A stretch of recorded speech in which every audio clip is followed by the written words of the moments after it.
ডেবরায় নাড়া পোড়ানোর আগুনে ভস্মীভূত হয়ে গেল 3 বিঘা জমির ধান। মাথায় হাত চাষির।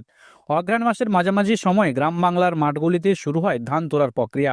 এই সময় প্রত্যেক চাষিদেরই সকাল থেকে সন্ধ্যা পর্যন্ত মাঠেই কেটে যায়। এই ধান কাটার ভরা মরশুমে ধানের জমিতে নাড়া পোড়ানোর আগুনে ভস্মীভূত হয়ে গেল প্রায় 3 বিঘা জমির পাকা ধান। ঘটনাটি ঘটেছে বৃহস্পতিবার পশ্চিম মেদিনীপুর জেলার ডেবরা ব্লকের খামরা এলাকায়। জানা যায়, পাকুই এলাকার দামোদর বসু নামে এক ব্যক্তি ভাগে 3 বিঘে 2 কাঠা জমি চাষ করেছিলেন।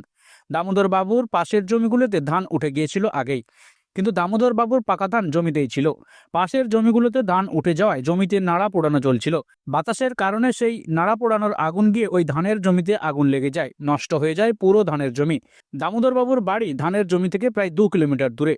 ঘটনার খবর পাওয়ার পর দামোদরবাবু জমিতে ছুটে গেলেও শেষ রক্ষা করতে পারেননি। মাথায় হাত দিয়ে বসে পড়েন দামোদরবাবু। ইতিমধ্যে দামোদর বসু ডেবরা পুলিশ প্রশাসনকে গোটা বিষয়টি জানিয়েছেন। পুলিশ গিয়ে পরিদর্শনও করেছেন ওই ধানের জমি।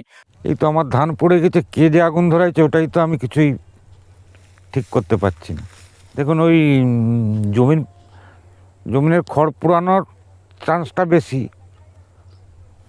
মানে নাড়া পোড়ানো থেকে আগুন লাগতে পারে। হ্যাঁ, আমার 3 বিঘা 2 কাঠা।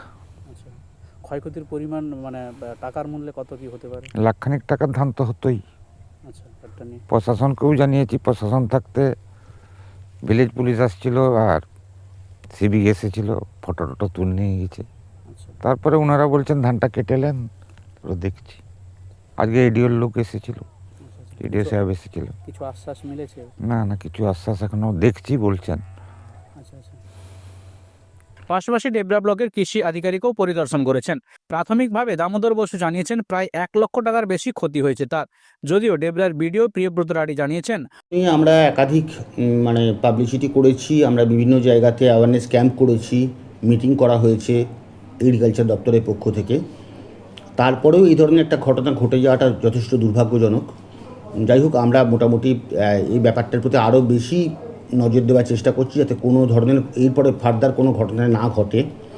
আর অ্যাওয়ারনেস ক্যাম্প বা বাকি যেগুলো আমরা করছি, কন্টিনিউ প্রসেসে চলছে, এটার উপর আরও বেশি জোর দেওয়ার চেষ্টা করছি।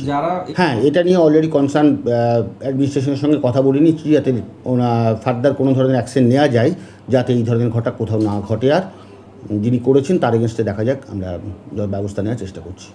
তাদের উদ্দেশ্যে একটাই কথা বলার আছে যে ইমিডিয়েট এটা বন্ধ করুন, এটা সব দিক থেকে বিপজ্জনক।